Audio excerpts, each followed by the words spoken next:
ಎಲ್ಲೊಂದು SLC ವಿದ್ಯಾರ್ಥಿಗಳಿಗೆ ಈ ವಿಡಿಯೋಗೆ ಸ್ವಾಗತ. ನಿಮಗೆ ನಾಳೆ ನಡೆಯುವಂಥ ಗಣಿತ ವಿಷಯದ ಅರ್ಧ ವಾರ್ಷಿಕ ಪರೀಕ್ಷೆಯ ಈ ಒಂದು ವಿಡಿಯೋದಲ್ಲಿ ಮಾಡಲ್ ಕ್ವೆಶ್ಚನ್ ಪೇಪರ್ ನೋಡ್ತಾ ಇದ್ದೀವಿ.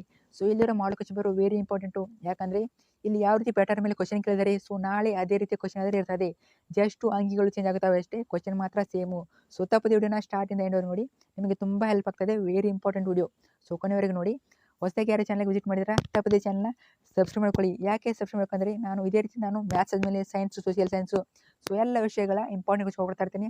ಸೊ ಫಿಕ್ಸ್ ಕ್ವೆಶ್ಚನ್ಸ್ ಕೊಡ್ತಾ ಇರ್ತೀನಿ. ಸೊ ಮಾಡಲ್ question paper, so passing package, scoring package, so ಎಲ್ಲ ರೀತಿಯ ಅಪ್ಡೇಟ್ ಆದ್ರೆ ಸಿಗ್ತಾ ಇರ್ತವೆ. ಸೊ ತಪ್ಪದೆ ಚಾನಲ್ನ ಸಬ್ಸ್ಕ್ರೈಬ್ ಮಾಡ್ಕೊಳ್ಳಿ. ಮಿಸ್ ಮಾಡೋಕ್ಕೆ ಹೋಗಬೇಡಿ. ಮಿಸ್ ಮಾಡಿದ್ರೆ ನಿಮ್ಮಂಥ ಮೂರ್ಖರು ಯಾರೂ ಇಲ್ಲ, ಯೂಸ್ ಆದರೆ ನಿಮಗೆ ಆಗೋದಿಲ್ಲ. ಸೊ ತಪ್ಪದೆ ಚಾನಲ್ನ ಯೂಸ್ ಆಗಬೇಕಂದ್ರೆ ತಪ್ಪದೆ ಚಾನಲ್ನ ಸಬ್ಸ್ಕ್ರೈಬ್ ಮಾಡ್ಕೊಳ್ಳಿ. ಮಾಡಿದ ಸಬ್ಸ್ಕ್ರೈಬ್ ಅದರ ಜೊತೆ ವಿಡಿಯೋನ ಲೈಕ್ ಆದರೆ ಮಾಡಿ. ನೀವು ಲೈಕ್ ಮಾಡೋದ್ರಿಂದ ಇದೇ ರೀತಿ ಎಲ್ಲ ವಿದ್ಯಾರ್ಥಿಗಳ ವಿಡಿಯೋ ಆದರೆ ಶೇರ್ ಆಗ್ತದೆ. ಸೊ ತಪ್ಪದೆ ಲೈಕ್ ಮಾಡಿ. ಸೊ ತಪ್ಪದೆ ನಿಮ್ಮ ಫ್ರೆಂಡ್ಸ್ ಕೂಡ ಶೇರ್ ಮಾಡಿ. ಬನ್ನಿ ವಿಡಿಯೋನ ಶುರು ಮಾಡೋಣ. ನೋಡಿ ಇಲ್ಲಿ ಯಾವ ಟಾಪಿಕ್ ಮೇಲೆ ಕ್ವಶನ್ ಕೇಳಿದರೆ ಚೆನ್ನಾಗಿ ನೋಡ್ಕೊಳ್ಳಿ. ನಾಳೆ ಅದೇ ಟಾಪಿಕ್ ಮೇಲೆ ಕ್ವಶನ್ ಆದರೆ ಇರ್ತದೆ. ಟಾಪಿಕ್ ಅಂತ ಅಂದರೆ ಅರ್ಥ ಆಗುತ್ತೆ ಅನ್ಕೋತೀನಿ. ಸೊ ಎಷ್ಟು ಆಬ್ಜೆಕ್ಟ್ ಟೈಪಲ್ಲಿ ಚೇಂಜಸ್ ಆಗ್ಬೋದು, ಆಲ್ಮೋಸ್ಟ್ ಕೂಡ ಇವು ಕೂಡ ಸೇಮ್ ಇರ್ತವೆ. ಸೊ ಇಲ್ಲಿ ಆಬ್ಜೆಕ್ಟ್ ಟೈಪ್ ಯಾವ ರೀತಿ ಅಂತ ನೋಡ್ಕೊಳ್ಳಿ. ನಾನು ಡೈರೆಕ್ಟಾಗಿ 1 ಮಾರ್ಕ್ಸಿಗೆ ಹೋಗ್ತೀನಿ. ಇನ್ನು 5,7 ನಿರ್ದೇಶಾಂಕ ಬಿಂದು ಹೊಂದಿರುವ ನಕ್ಷೆಯಲ್ಲಿ ವಾಯುಮನಸ್ಸಿಂದ ಇರುವ ದೂರ ಎಷ್ಟು. ಸೊ ಈ ರೀತಿ ಕೊಡೋ ಕ್ವಶನ್ ಕೇಳ್ಬೋದು.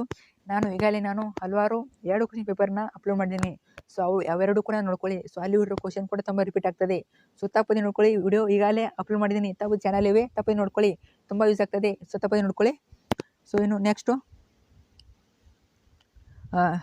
ಥಿಯಲ್ಸ್ ಪ್ರಮೇಯನ್ನು ನಿರೂಪಿಸಿ ಬರೆಯಿರಿ. ಸೊ ನಿಮಗೊಂದು ಥಿಯಲ್ಸ್ ಪ್ರಮೇಯ ನಿರೂಪಿಸಿ, ನಿಮಗೊಂದು ಪ್ರಮೇಯದ ಹೇಳಿಕೆಯನ್ನು ಕೇಳ್ತಾರೆ. ಆದರೆ ನೀವು ತುಂಬ ವಿದ್ಯಾರ್ಥಿಗಳಿಗೂ ಪ್ರಮೇಯ ಅಂತಲೇ ಬರೆದು ಬಿಡ್ತಾರೆ. ನೋಡಿ 1 ಮಾರ್ಕ್ಸಿಗೆ ಕೇಳಿದ್ದಾರೆ. ಇಲ್ಲಿ ಜಸ್ಟ್ ಪ್ರಮೇಯದ ಹೇಳಿಕೆ ಮಾತ್ರ ಬರೀಬೇಕು. 1 ಮಾರ್ಕ್ಸಿಗೆ ಕೇಳಿದರೆ ಪ್ರಮೇಯ ಹೇಳಿಕೆ, 5 ಮಾರ್ಕ್ಸಿಗೆ ಕೇಳಿದರೆ ಪ್ರಮೇಯನೇ ಬರೀಬೇಕು. ಇಲ್ಲಿ ಮಾತ್ರ 1 ಮಾರ್ಕ್ಸಿಗೆ ಕೇಳಿದರೆ ಪ್ರಮೇಯದ ಹೇಳಿಕೆ ಮಾತ್ರ ಬರೀಬೇಕು. ಇನ್ನು ಬಾಹ್ಯ ಬಿಂದುವಿನಿಂದ ವೃತ್ತಕ್ಕೆ ಎಷ್ಟು ಸ್ಪರ್ಶಗಳನ್ನು ರಚಿಸಬಹುದು. ಸೊ ಇಲ್ಲಿ ಬಾಹ್ಯ ಬಿಂದುವಿನಿಂದ 2 ಸ್ಪರ್ಶಗಳನ್ನು ರಚಿಸಬಹುದು. ಸೊ ಇಷ್ಟೇ ಈ ಕ್ವಶನ್ ಇರ್ತವೆ. ಇನ್ನು ನೆಕ್ಸ್ಟು ಇಲ್ಲಿ ಯಾವೆಲ್ಲ ಕ್ವಶನ್ ಇವೆ ನೋಡ್ಕೊಳ್ಳಿ. ಇನ್ನು ನಾನು 2 ಮಾರ್ಕ್ಸಿನ ಕ್ವಶನ್ ಹೇಳ್ತೀನಿ, ಹೋಗ್ತೀನಿ ನೋಡಿ. 17 ಕ್ವಶನ್ ನೋಡಿ. 210 ಅವಿಭಾಜ್ಯ ಅಪವರ್ತನಗಳಲ್ಲಿ ವ್ಯಕ್ತಪಡಿಸಿ. ಸೊ ಇನ್ನು 18 ಕ್ವಶನು 8 ಸೆಂಟಿಮೀಟರ್ ರೇಖಾಖಂಡವನ್ನು ರಚಿಸಿ. ಇದನ್ನು 2 ಮತ್ತು 2:6 ಅನುಪಾತದಲ್ಲಿ ಭಾಗಿಸಿರಿ. ಸೊ ಈ ರೀತಿ ಕ್ವಶನ್ ಇರ್ತವೆ. ವರ್ಧಿಸುವ ವಿಧಾನದಿಂದ ಬಿಡಿಸಿ. ಸೊ ನಿಮಗೊಂದು ಇದನ್ನು ಕೊಡ್ತಾರೆ, ಒಂದು ಸಮೀಕರಣ ಕೊಡ್ತಾರೆ, ಅದನ್ನು ವರ್ಧಿಸುವ ವಿಧಾನದಿಂದ ಬಿಡಿಸಿ ಕೊಡ್ಬೋದು. ಸೊ ಈ ರೀತಿ ಕ್ವಶನ್ ಕೂಡ ಕೇಳ್ಬೋದು. ಸೊ ಪ್ಯಾಟರ್ನ್ ಮಾತ್ರ ಸೇಮ್ ಇರ್ತದೆ. ವರ್ಧಿಸುವ ಕೇಳ್ಬೋದು, ಸೊ ಆದೇಶಿಸುವ ಕೇಳ್ಬೋದು. ಸೊ ಅವೆರಡು 3ರಲ್ಲಿ ಒಂದು ಕೇಳ್ತಾರೆ ಫಿಕ್ಸು. ಸೊ ಇನ್ನು 21ನೇ ಕ್ವಶನ್ ನೋಡಿ. ವೃತ್ತ ಸ್ಪರ್ಶಕ ಮತ್ತು ವೃತ್ತ ಛೇದಕಗಳಿರುವ ವ್ಯತ್ಯಾಸಗಳನ್ನು ಬರೆಯಿರಿ. ಇದನ್ನು ಕೇಳ್ಬೋದು. ಇನ್ನು 22 3 ಸೆಂಟಿಮೀಟರ್ ತ್ರಿಜ್ಯವುಳ್ಳ ವೃತ್ತಕ್ಕೆ ಕೇಂದ್ರದಿಂದ 9 ಸೆಂಟಿಮೀಟರ್ ದೂರದಲ್ಲಿರುವ ಬಾಹ್ಯ ಬಿಂದುವಿನಿಂದ ಒಂದು ಜೊತೆ ಸ್ಪರ್ಶಗಳನ್ನು ರಚಿಸಿ. ಸೊ ಇದು ಕೂಡ ಫಿಕ್ಸ್ ಕ್ವಶನ್ನೇ. ಜಸ್ಟ್ ನಿಮಗೆ 3 ಸೆಂಟಿಮೀಟರ್ ಇದ್ದಲ್ಲಿ 4 ಸೆಂಟಿಮೀಟರ್ ಆಗ್ಬೋದು. ಸೊ 9 ಸೆಂಟಿಮೀಟರ್ ಇದ್ದಲ್ಲಿ 8 ಅಥವಾ 5 ಆಗ್ಬೋದು. ಸೊ ಇಷ್ಟೇ ಚೇಂಜಸ್ ಆಗ್ತದೆ. ಆಲ್ಮೋಸ್ಟು ಇದೇ ಕ್ವಶನ್ ಇರ್ತದೆ. ಸೊ ಮತ್ತೊಮ್ಮೆ ಹೇಳ್ತಾ ಇದ್ದೀನಿ, ಜಸ್ಟು ಸಂಖ್ಯೆಗಳು ಚೇಂಜ್ ಆಗ್ತವೆ, ಪ್ಯಾಟರ್ನ್ ಮಾತ್ರ ಸೇಮು. 23 ಕ್ವಶನ್ ನೋಡ್ಕೊಳ್ಳಿ. ಇದು ಕೂಡ ನಿರ್ದೇಶಾಂಕ ಬಿಂದುಗಿರುವ ದೂರವನ್ನು ಕಂಡುಹಿಡಿಯಿರಿ. ಇದು ಕೂಡ ಫಿಕ್ಸು. ಇನ್ನು 24ನೇ ಕ್ವಶನು. ಈ ಸಮಾಂತರ ಶ್ರೇಣಿಯ ಮೊದಲ 10 ಪದಗಳನ್ನು ಕಂಡುಹಿಡಿಯಿರಿ. ಸೊ ಇದು ಕೂಡ ಕ್ವಶನ್ ಫಿಕ್ಸು. ಜಸ್ಟು 2 ಇದ್ದಲ್ಲಿ ಸಂಖ್ಯೆಗಳು 4 ಆಗ್ಬೋದು, 4, 8, ಸೊ ಈ ರೀತಿ ಆಗ್ಬೋದು ಅಷ್ಟೇ. ಜಸ್ಟು ಕ್ವಶನ್ ಮಾತ್ರ ಸೇಮ್ ಇರ್ತದೆ. ಇನ್ನು ನೆಕ್ಸ್ಟು 3 ಅಂಕಗಳ 9 ಪ್ರಶ್ನೆಗಳು, ಟೋಟಲ್ ಆಗಿ 27 ಅಂಕಗಳು ನೋಡ್ಕೊಳ್ಳಿ. ಸೊ ಇಲ್ಲಿ ಯಾವೆಲ್ಲ ಕ್ವಶನ್ ಕೇಳಿದ್ದಾರೆ ನೋಡಿ. ಇನ್ನು 4 ಸೆಂಟಿಮೀಟರ್ ತ್ರಿಜ್ಯವುಳ್ಳ ವೃತ್ತವನ್ನು ರಚಿಸಿ. ತ್ರಿಜ್ಯಗಳ ನಡುವಿನ ಕೋನ 60 ಡಿಗ್ರಿ ಇರುವಂತೆ ತ್ರಿಜ್ಯದ ಅಂತ್ಯ ಬಿಂದುಗಳಲ್ಲಿ ಸ್ಪರ್ಶಗಳನ್ನು ರಚಿಸಿ. ಸೊ ಇದು ಕೂಡ ಫಿಕ್ಸ್ ಕ್ವಶನು. 4 ಸೆಂಟಿಮೀಟರ್ದಲ್ಲಿ 5 ಸೆಂಟಿಮೀಟರ್ ಆಗ್ಬೋದು. ಇನ್ನು 60 ಡಿಗ್ರಿ ಇದ್ದಲ್ಲಿ 90 ಡಿಗ್ರಿ ಆಗ್ಬೋದು. ಇಷ್ಟೇ ಜಸ್ಟ್ ಸೇಮ್ ಫಿಕ್ಸ್ ಕ್ವಶನ್ ಇದೆ. ಇನ್ನು 3 ಮಾರ್ಕ್ಸು ಫಿಕ್ಸು. ಇನ್ನು √3 ಒಂದು ಅಬಲವಾದ ಸಂಖ್ಯೆಯನ್ನು ಸಾಧಿಸಿ. √3 ಇದು ಕೂಡ ಫಿಕ್ಸು. √3 ಇದ್ದಲ್ಲಿ 2 ಆಗ್ಬೋದು, 5 ಆಗ್ಬೋದು, √5 + 2 ಆಗ್ಬೋದು. ಸೊ ಈ ರೀತಿ ಚೇಂಜಸ್ ಆಗುತ್ತೆ ಅಷ್ಟೇ. ಇದು ಕೂಡ ಕ್ವಶನ್ ಫಿಕ್ಸು. ಆದರೆ ಸಂಖ್ಯೆ ಮಾತ್ರ ಚೇಂಜ್ ಆಗ್ತವೆ. ಇದೇ ಕ್ವಶನ್ ಅಲ್ಲ, ಸಂಖ್ಯೆ ಚೇಂಜ್ ಆಗ್ತವೆ, ಬಟ್ ಪ್ಯಾಟರ್ನ್ ಮಾತ್ರ ಸೇಮು.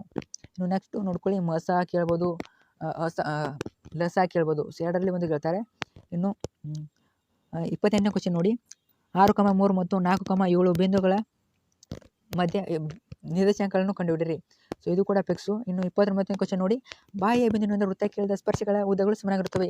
ಸೊ ನಿಮಗೆ 3 ಮಾರ್ಕ್ಸಿಗೆ ಒಂದು 2 ಪ್ರಮೇಯಗಳಲ್ಲಿ ವೃತ್ತಗಳ ಮೇಲೆ 2 ಪ್ರಮೇಯ ಇಲ್ಲವಾ.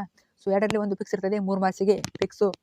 ಸೊ 2 ಕೂಡ ನೋಡ್ಕೊಳ್ಳಿ, 2ರಲ್ಲಿ ಒಂದು ಫಿಕ್ಸ್ ಇರ್ತದೆ, ನೀವು ನೋಡ್ಕೊಳ್ಳಿ. ಇನ್ನು 33 ಕ್ವಶನ್ ನೋಡಿ. ನಿರ್ದೇಶಾಂಕ ಬಿಂದುಗಳು ಆಂತರಿಕವಾಗಿ 2-3 ಅನುಪಾತದಲ್ಲಿ ಭಾವಿಸುವ ಬಿಂದುಗಳನ್ನು ಕಂಡುಹಿಡಿಯಿರಿ. ಇದು ಕೂಡ ಫಿಕ್ಸು. ಜಸ್ಟ್ ಅಂಕಿಗಳು ಚೇಂಜ್ ಆಗ್ತವೆ, ಫಿಕ್ಸ್ ಕೂಡ ಕ್ವಶನ್ ಇರ್ತವೆ. ಇನ್ನು 34ನೇ ಕ್ವಶನ್ ಕೂಡ ಫಿಕ್ಸು, ಜಸ್ಟ್ ಅಂಕಿಗಳು ಚೇಂಜ್ ಆಗ್ತವೆ. ಸೊ ಇದು ಕೂಡ 4 ಮಾರ್ಕ್ಸು ಫಿಕ್ಸು. ಈಸಿಯಾಗಿ ಎಲ್ಲರೂ ಕೂಡ ಪಾಸ್ ಆಗ್ಬೋದು. ಚೆನ್ನಾಗಿ ಕ್ವಶನ್ ಪೇಪರ್ನ ಪ್ರಾಕ್ಟೀಸ್ ಮಾಡ್ಕೊಂಡೋಗಿ. ಮೇನ್ ಇಂಪಾರ್ಟೆಂಟು ಕ್ವಶನ್ ಪೇಪರೇ. ಸೊ ಪ್ರಾಕ್ಟೀಸ್ ಮಾಡ್ಕೊಂಡು ಹೋಗಿ. ನೆಕ್ಸ್ಟು 37ನೇ ಕ್ವಶನು ನಕ್ಷಾ ವಿಧಾನದಿಂದ. ಇದು ಕೂಡ ಫಿಕ್ಸು. ಇಲ್ಲಿ just x plus y equal to 5 ಇದ್ದಲ್ಲಿ ಆರ್ ಆಗ್ಬೋದು. ಸೊ ಚೇಂಜಸ್ ಆಗುತ್ತೆ ಸ್ವಲ್ಪ, ಎಲ್ಲ ಪ್ಯಾಟರ್ನ್ ಮಾತ್ರ ಸೇಮ್ ಇರ್ತದೆ. ಸೊ ಆಲ್ ದ ಬೆಸ್ಟ್ ಕೂಡ. ಇನ್ನು 38ನೇ ಕ್ವಶನು ಪೈಥಾಗೋರಸ್ ಪ್ರಮೇಯವನ್ನು ನಿರೂಪಿಸಿ ಮತ್ತು ಸಾಧಿಸಿರಿ. 4 ಪ್ರಮೇಯಗಳಲ್ಲಿ ಒಂದು ಪ್ರಮೇಯ ಫಿಕ್ಸು 5 ಮಾರ್ಕ್ಸಿಗೆ. ಸೊ ತೇಲ್ಸು ಕೋನ ಪ್ರಮೇಯ.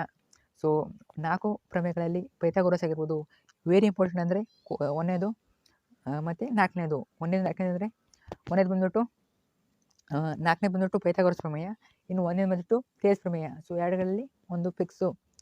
So very important question. 4ನೇ ನೋಡ್ಕೊಂಡಾಗಿ ಕೆಲವೊಂದು ಸಲ 3ನೇ ಪ್ರಮೇಯ ಬರ್ಬೋದು ಕೂಡ, ಮತ್ತು 4ನೇ ಪ್ರಮೇಯ ಕೂಡ ಬರ್ಬೋದು. ಸೊ ಆಲ್ ದ ಬೆಸ್ಟ್ ಕೂಡ. ತಪ್ಪದೆ ಶೇರ್ ಮಾಡಿ. Thank you.